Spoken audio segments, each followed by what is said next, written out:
So we have talked at length over the last couple of years about Isaac Okoro and his three-point shot. Sure. This season, Isaac Okoro is currently second in the NBA.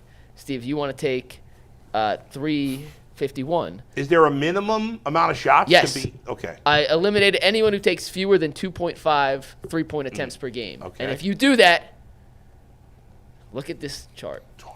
Two of the top four are Cavs, and number 2 is Isaac Okoro, who's hitting 49.2% of his threes this season. He's averaging 2.7 three-point attempts. That is the lowest of all 5 guys in the top 5. Convenient that you put 2.5 as the dividing line. Well, I make the graphics. I decide what the dividing line is. Are you guys buying the fact that Isaac Okoro might be a legitimate three-point shooter now, or are you still under the impression that come playoff time, teams are going to leave him wide-ass open? Option B. Listen, this is the thing. This is the thing about Isaac. Isaac has pulled this same stunt for the past 2 years. That is correct. Until we, in the words of Bull, the regular season is meaningless. Until I see you hit them wide open shots in the playoffs, you could be 100%. I ain't buying it until I see you in the playoffs. That's just what it is.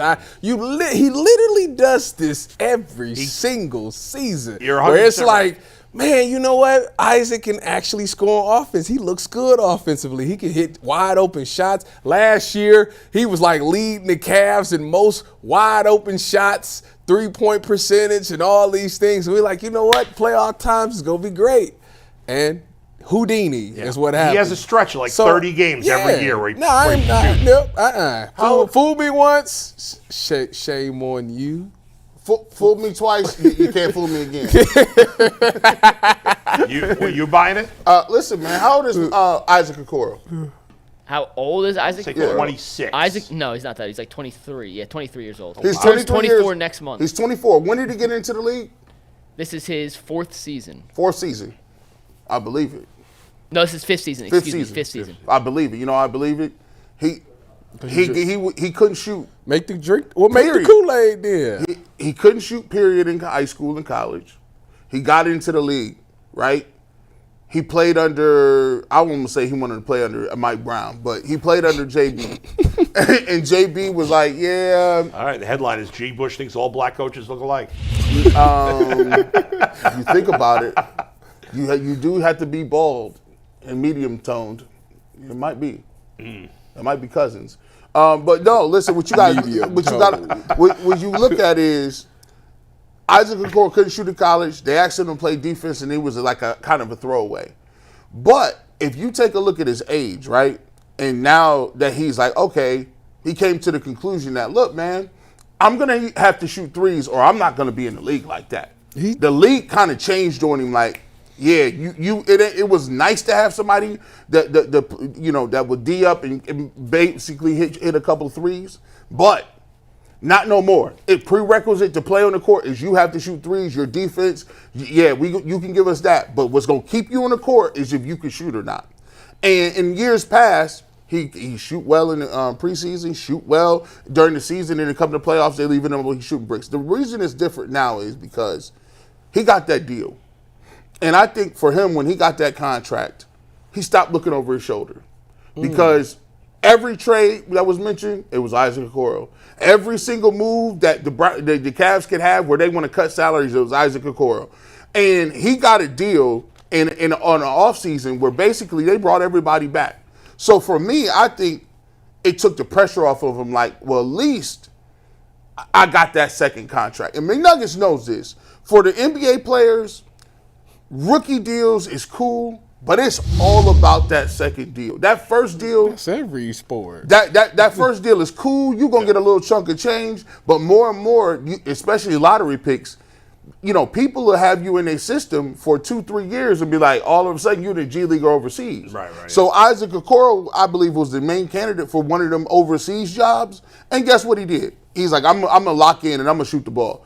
And now that he got a little job security and he knows he's going to be there, he knows he can lean his hat on defense, I think right now he just concentrated on shooting threes and he's shooting confident. So to answer that question on the ticker there, Yes. Saying yes. Yes, he can shoot threes. No, now. that's not the question. What is it? Will the teams respect Isaac Okoro's 3-point shot in the playoffs? No. That's okay. But here's what I'm saying is, but they should though. Okay. Because if that's the case, then eventually they'll cover him and it'll make other things, open. other shots easier. Because I can, maybe it's me. I'll be watching. Yeah. I don't see him miss out all that often. Yeah, well, he hasn't because he's hitting almost 50%. And it'll be shot, and it's not like they wide open. I see Isaac Okoro. I seen them swing it to him. He's swinging back, and they're like, "No, swing it back to you," and hit him in a jumper. You know you feeling good when you start fading away out of bounds, and you start tripping over people and looking and talking to the bench on the way back on the opposing bench. Yeah, that's Isaac good. Okoro did that? Isaac Okoro in that corner always do that. Watch him next time. Him and George Niang is classic for it. I'm with Tyvis on this. Yeah, you could say he has more confidence right now, but I felt the same thing when he went through a hot stretch last year. I was like, okay, and then he disappeared again in the playoffs. So I hope this is the year where the confidence is real. I do too. You make the case of the I'm not contract. putting Okay, my there's something check to on it. it. The team is better overall. They seem to believe in him more. So maybe that will all come together. But for me, like Tyvis said, that's half of this is he's given us this false hope 2 years in a row. Plus, if he were that confident and feeling that good, he'd be shooting more than 2.7 threes a game. So can I give you some? I'm actually not going to comment it. I'm going to give you numbers. I want to see how it changes. Well, I'll chime in at the end, but I want to give you some. Basketball guru? No. I want to give you numbers to see what you think. I want to right. give you some advanced numbers, and then we'll come back and I'll give you my two thoughts, and we'll go to the Guardians next. Of his 2.7 3-point attempts per game, remember 2.7 is the number. Yeah. 2.3, according to NBA tracking data, are considered wide open, which means there's not a defender within 6 feet or more of him. Right. So 2.3 of his 2.7 3-point attempts per game come in the wide open category. Yeah. 0.3 come in the open category, which is 4 to 6 feet of space between the closest defender. And then 0.1% of his threes come within So he's a tight not shooting defender. at all when he's contested. His percentages based on each. He actually does not have a percentage on the considered tight because he hasn't taken enough to qualify. No. He's shooting 12.5% on what's considered open threes, which is 4 to 6 feet of defense, or to the closest defender. He's shooting 55% on wide open threes.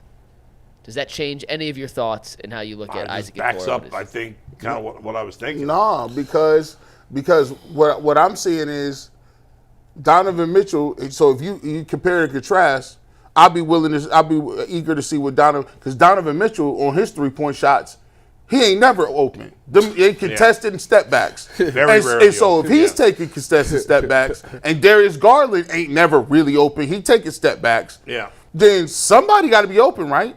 Yeah, I mean, Evan Mobley, I would bet a lot of his threes are pretty wide open. Somebody got to be open. So Yeah. if we're answering the question that's on the ticker, the answer would be, I think in game 1, 2, 3, no, they will not respect his 3-point shot. And he gonna be wide open. And if he makes them, Right. then I think Right.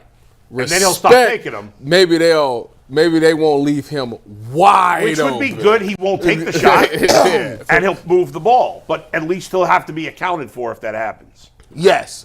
And you can't load up on the rest of the 2 guards. I still don't think – I think Tyvis is right, though. In the first few games, they will leave him wide open and force him to take those shots. Okay. So I love And it seems like he can knock him down. Well, if he's if wide I open. remember correctly, game 1 against, I think it's Orlando, because they played Orlando in the first round. Yep. He hit like two threes, and I said, we rolling. Yeah. And then it Went downhill from there for him. but you got to look at it this way. Donovan Mitchell was hobbled. Darius Garland. not in game 1 of Orlando. But I'm just saying, if you look at throughout the rest of the series, as games went on, Donovan Mitchell wore down and became less effective. Yeah. You look at Jared Allen missed multiple games, and then you talk about Darius Garland couldn't hit a shot. So obviously Isaac Okoro, they're like, they're going to be more attention to him. You don't have to double anybody. You can just play straight up.